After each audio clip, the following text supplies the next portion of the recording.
श्री गणेशाय नमः। जीवित पुत्रिका व्रत कथा।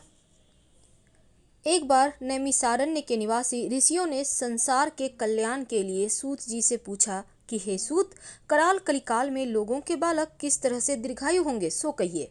तब सूत जी कहते हैं, जब द्वापर का अंत और कलयुग का आरंभ था, उसी समय बहुत सी शोकाकुल स्त्रियों ने आपस में सलाह की कि क्या इस कली में माता के जीवित रहते पुत्र मर जाएंगे।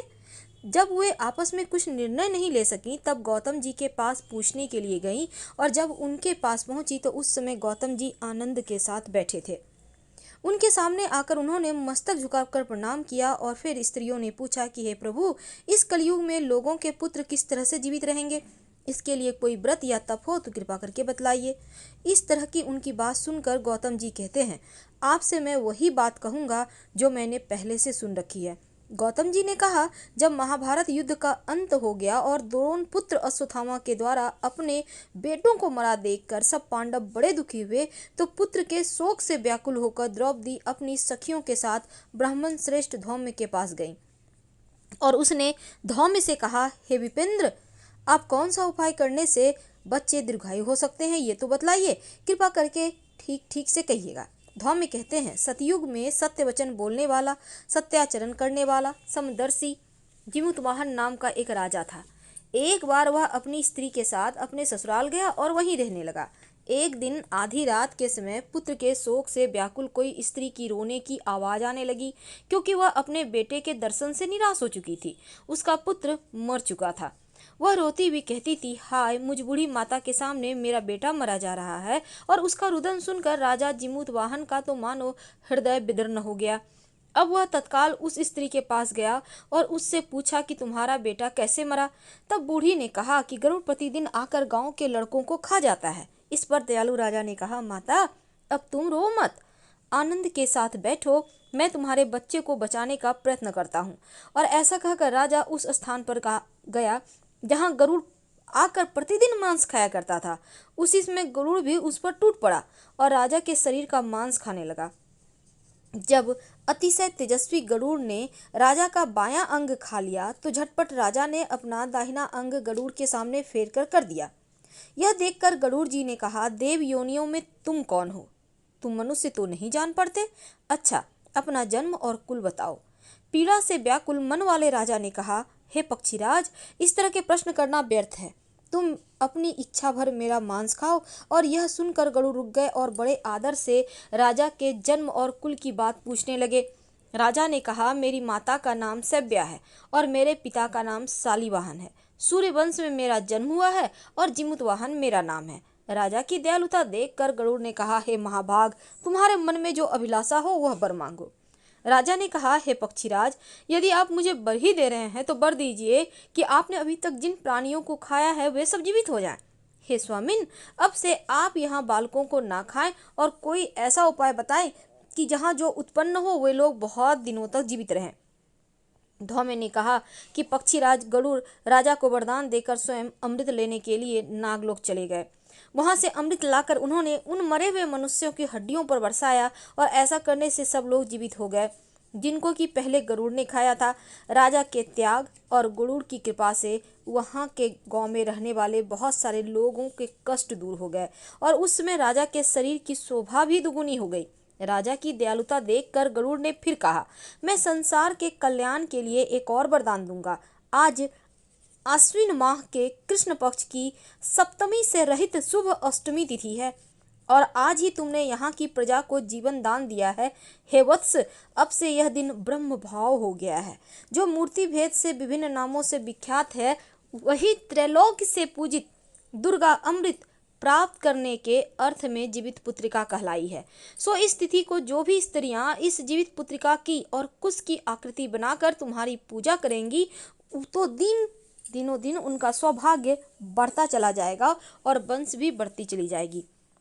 हे महाभाग, इस विषय में विचार करने की आवश्यकता नहीं है। हे राजन, सप्तमी से रहित और उदया तिथि की अष्टमी को व्रत रखें, यानी सप्तमी विद्ध अष्टमी जिस दिन हो उस दिन व्रत ना कर शुद्ध अष्टमी को ही व्रत करें और नवमी के दिन पारण करें। यदि इस पर ध्यान न दिया गया तो फल नष्ट हो जाएगा और सौभाग्य तो अवश्य ही नष्ट होगा। जिमुतवाहन को इस तरह का वरदान देकर गरुड़ बैकुंठ धाम को चले गए और राजा भी अपनी पत्नी के साथ अपने नगर को वापस चले आए। धौम में द्रौपदी से कहते हैं, हे देवी, मैंने यह अतिशय दुर्लभ व्रत तुमको बताया है और इस व्रत को करने से बच्चे दीर्घायु होते हैं। हे देवी, तुम भी पूर्वोक्त विधि से यह व्रत करो और दुर्गा जी का पूजन करो तो तुम्हें अभिलाषित फल प्राप्त होगा। मुनिराज धौम्य की बात सुनकर द्रौपदी के हृदय में एक प्रकार का कौतूहल उत्पन्न हुआ और पूर्ववासिनी स्त्रियों को बुलाकर उनके साथ यह उत्तम व्रत किया। गौतम ने कहा कि यह व्रत और इसके प्रभाव को किसी एक चिल्ही ने सुन लिया और अपनी सखी सियारिन को बतलाया। इसके बाद पीपल की वृक्ष की शाखा पर बैठकर उस चिल्ही ने उस वृक्ष के खोते में बैठकर सियारिन ने भी यह व्रत किया। फिर वही चिल्ही किसी उत्तम ब्राह्मण के मुख से यह कथा सुन आई और पीपल के खोते में बैठी हुई अपनी सखी को सुनाया। सियारिन ने आधी कथा सुनी थी कि उसे भूख लग गई और वह उसी समय सबसे भरे हुए श्मशान में पहुंची और वहां उसने इच्छा भर मांस खाया और भोजन किया और चिल्ही बिना कुछ खाए पिए रह गई। और फिर सवेरा हो गया। सवेरे वह गौशाला में गई और वहां का गौ का दूध पिया। इस तरह नवमी को उसने पारण किया और कुछ दिनों के बाद वे दोनों मर गई और अयोध्या में किसी धनी व्यापारी के घर में जन्मी। संयोग से उन दोनों का जन्म एक ही परिवार में हुआ जिसमें सियारिन ज्येष्ठ हुई और चिल्ही छोटी। वे दोनों सभी शुभ लक्षणों से युक्त थीं, इसीलिए बड़ी लड़की काशीराज के यहाँ ब्याही गई और छोटी उनके मंत्री के साथ ब्याही गई। अग्नि के सामने विधि पूर्वक ब्याह हुआ। अब पूर्व जन्म के कर्म फल से जो बड़ी बेटी थी यानी जो सियारिन थी वह मृगनयनी रानी हुई और जिस भी किसी संतान को उत्पन्न करती वो मर जाती। और पूर्व जन्म की बात को स्मरण करने वाली मंत्री की पत्नी ने अष्टवसुओं से सदृश तेजस्वी 8 बेटे को जन्म दिया और सभी जीवित रहे। अपनी बहन के पुत्रों को देखकर ईर्ष्यावश राजपत्नी ने अपने स्वामी से कहा, यदि तुम मुझे जीवित रखना चाहते हो तो इस मंत्री के सभी पुत्रों को उसी जगह भेज दो जहां मेरे बेटे गए हैं, अर्थात इन्हें मार डालो।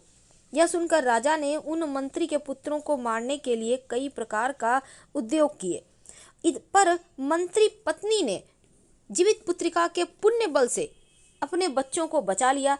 एक दिन राजा ने अपने आदमियों से उनके पुत्रों का सिर कटवा कर पिटारी में रखवाया और पिटारी उनकी माता यानी मंत्री पत्नी के पास भेज दिया। किंतु वे 8 सिर बेशकीमती जवाहरात हो गए और भले चंगे वे 8 लड़के अपनी माँ के पास वापस चले गए। उनको जीवित देखकर राजपत्नी को बड़ा विस्मय हुआ। अंत में वह मंत्री की पत्नी के पास आई और उनसे पूछा, बहन, तुमने कौन सा ऐसा पुण्य किया है जिससे बार बार मारे जाने पर भी तुम्हारे बेटे नहीं मरते? इस पर मंत्री की पत्नी ने कहा, पूर्व जन्म में मैं चिल्ही थी और तुम सियारिन, दोनों ने व्रत किया था। तुमने व्रत के नियमों का भलीभांति पालन नहीं किया और मैंने किया, और इसी दोष से हे बहन तुम्हारे बेटे नहीं जीते हैं। ओ राजरानी, अब भी तुम उस जीवित पुत्री का व्रत को करो तो तुम्हारे बेटे दीर्घायु होंगे। मैं तुमसे सच सच कह रही हूँ। और इसके कथानुसार रानी ने व्रत किया और तभी से उसके कई बेटे सुंदर दीर्घायु होकर बड़े बड़े राजा हुए। सूत जी कहते हैं, सब प्रकार का आनंद देने वाला मैंने यह दिव्य व्रत बतलाया। स्त्रियां चिरंजीवी संतान चाहती हों तो विधि पूर्वक यह व्रत करे। हर हर महादेव। धन्यवाद।